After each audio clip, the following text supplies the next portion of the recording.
আরে বাবা, উনি করছেন ওনার একটা দুর্বলতার জায়গা থেকে। আপনার তো কোনো দুর্বলতা নেই, আপনি কেন করছেন? উনি যা বলছেন আপনি সেই কথা এগ্রি করছেন, উনি যা বলছেন আপনি সব কথায় তাল দিচ্ছেন কেন? আমরা যখন সবাই মিলে বলছি তার তো একটা কোনো কারণ আছে, কেন বুঝতে চাইছেন না? আমাকে ক্ষমা করো বাবা, তোমাদের থেকে যে কোনো কারণেই হোক আমার কাছে ওনার কথার দাম অনেক বেশি। সেটাই তো সমস্যা, সেটাই সব থেকে বড় প্রবলেম। আপনাকে কে বলেছে? মামামের জন্য তো আমরা আছি, আমি আছি মামামের জন্য।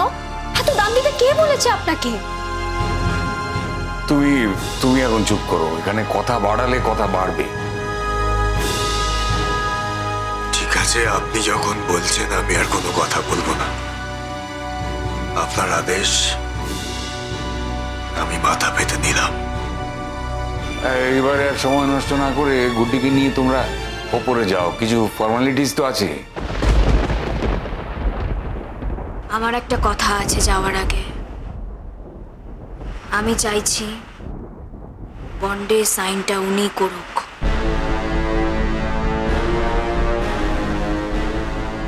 মানে ও কেন করবে? ও তো নিজের নামই জানে না, ও কি নামে সই করবে? অনুজ চ্যাটার্জি। সেটা তো প্রমাণিত হয়নি যে ও অনুজ চ্যাটার্জি। আমি তোমাকে বলছি উনি অনুজ চ্যাটার্জি।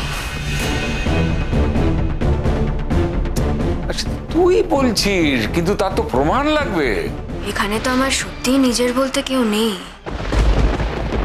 অসাধারণ মামাম, এখন তোমার নিজের লোকেরা সব হাওয়া হয়ে গেল না? তুমি আমাকে দেখতে পাচ্ছ না মামাম? আমি কি তোমার কেউ হই না? হঠাৎ করে তোমার কাছে এই দুদিনের চেনা লোকটা বেশি আপন হয়ে গেল, যাকে তো তুমি সাইন করাতে চাইছো।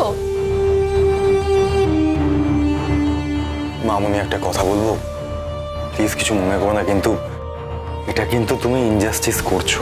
দেখো, আমি যা বলেছি ঠিকই বলছি। যে আছে সে আমার পালিতা কন্যা, তুমি তার হাজব্যান্ড।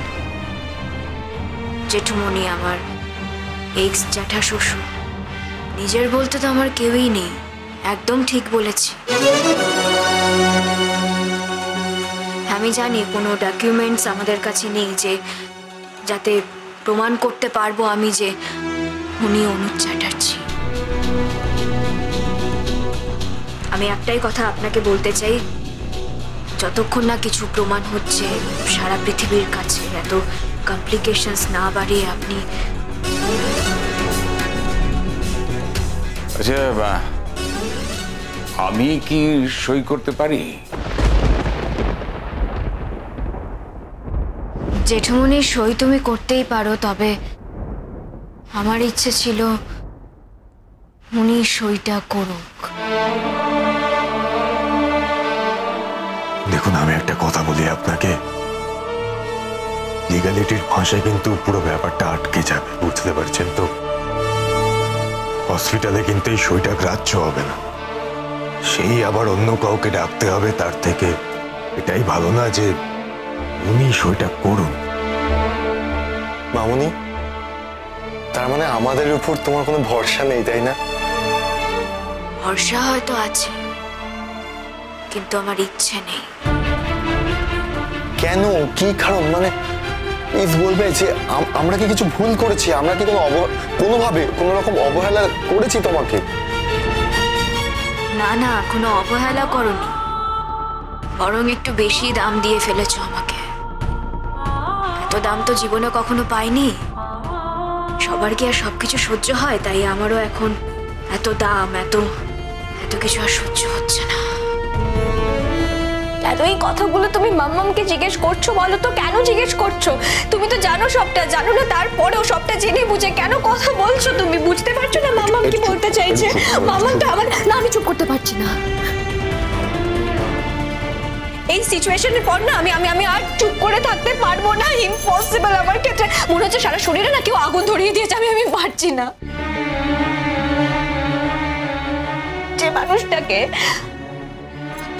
আমি সব থেকে বেশি শ্রদ্ধা করি, যে মানুষটাকে আমি ঈশ্বরের জায়গায় রেখে দিয়েছিলাম, সে শেষ বয়সে বসে এমন আচরণ করছেন, আমার জাস্ট লজ্জায় মাথা কাটা যাচ্ছে। কি আচরণ করেছি আমি? কি বলতে চাইছো তুমি আমাকে? এটা হসপিটাল, এখানে এসব কথা বলার নয়। প্লিজ এবারে ওপরে চলো। না জেঠুমণি, ওকে বলতেই হবে আমি এমন কি আচরণ করেছি যে ওর লজ্জায় মাথা কাটা যাচ্ছে আমার জন্য। কি করেছি আমি? বলো। অনেক কথা শিখে গেছো না তুমি? আমার মুখে মুখে এত বড় বড় কথা বলছো তুমি। হ্যাঁ, আমি যদি কারোর সঙ্গে ভালো থাকি, আমি যদি কারোর সঙ্গে থাকলে একটু নিশ্চিন্তে থাকতে পারি, সেটা কি আমার অপরাধ? আর সেটা যদি আমার অপরাধ হয়েও থাকে, এই বয়সে এসে না আমি এত কিছু আর ভাববো না। অপরাধ হলে আমার অপরাধ, আর তার জন্য আমি কাউকে কৈফিয়ত দিতে পারবো না। আমি আপনাদের সকলের কাছে হাত জোর করে ক্ষমা চাইছি। আপনারা প্লিজ আমার জন্য নিজেদের মধ্যেই দরজাটা করবেন না। ক্ষমা করুন আমায়। একদম নাটক করবেন না, এসব ড্রামা না আমার কাছে কিন্তু একদম চলবে না। কেন এভাবে আমার মাম্মামের লাইফটাকে শেষ করে দিতে চাইছেন? কেন এরকম করছেন আপনি? আপনি না কিচ্ছু ভোলেন তোলেননি। হ্যাঁ, আপনি সবকিছু নাটক করছেন, ভান করছেন ভোলার। একটা ক্রিমিনাল। রেশমি, লজ্জা করছে না আপনার? এই কাজগুলো করতে লজ্জা করছে না? কি বললে তুমি? রীতাবরী, তুমি কিন্তু এবার তোমার সীমা অতিক্রম করছো। কার সামনে দাঁড়িয়ে কি কথা বলছো তুমি? যাকে আমি গ্রহণ করেছি তাকে তুমি এইভাবে অবহেলা করতে পারো না। নিশ্চয়ই ওর কোথাও একটা মনে হয়েছে যে ওই অনুজ চ্যাটার্জি, নিশ্চয়ই তার সপক্ষে কোনো প্রমাণ হয়তো আছে যা এখনো পাবলিক করতে পারেনি, তাই ও এইভাবে যা করার করছে। অনুজ চ্যাটার্জি যদি, আচ্ছা দাদা, যদি এটাও প্রমাণ হয় যে এই লোকটাই অনুজ চ্যাটার্জি, তাতেও বা কি? মাম্মাম তো আর এখন নতুন করে বিয়ে করে সংসার করতে পারবে না। মাম্মাম সেই সময়টা তো নেই, তাই না? তুমি কি বুঝতে পারছো আমি কি বলতে চাইছি? আমার কি উচিত কি উচিত নয়, আমি কি করতে পারি কি করতে পারি না, সবকিছু কি তুমি আমাকে ঠিক করে দেবে? বিচারক তুমি।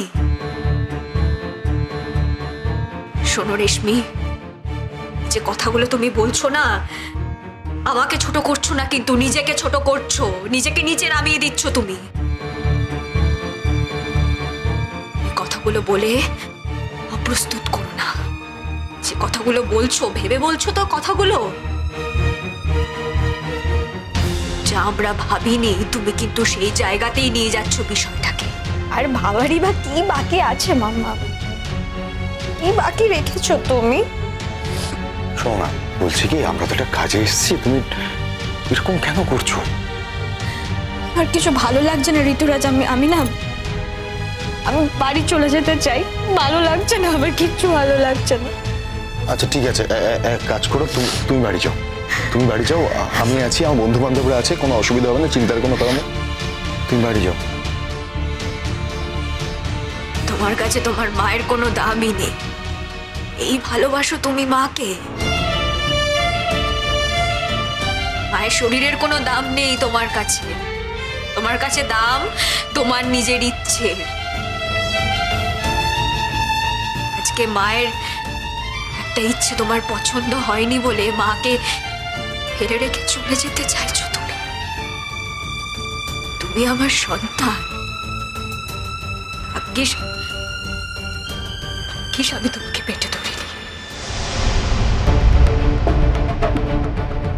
ঠিক বলেছো, একদম ঠিক বলেছো। ভাগ্যিস তুমি আমাকে পেটে ধরোনি। এখন তো তুমি আমাকে অস্বীকার করতে পারলেই বেঁচে যাও, তাই না মাম্মা? স্বার্থপরের মতো কাজ করছো তুমি, খুব স্বার্থপর হয়ে যাচ্ছে। এই মাম্মামকে জাস্ট আমি ইমাজিন করতে পারছি না। তুমি যেটা করছো না মাম্মাম, তুমি কিন্তু ক্রাইম করছো।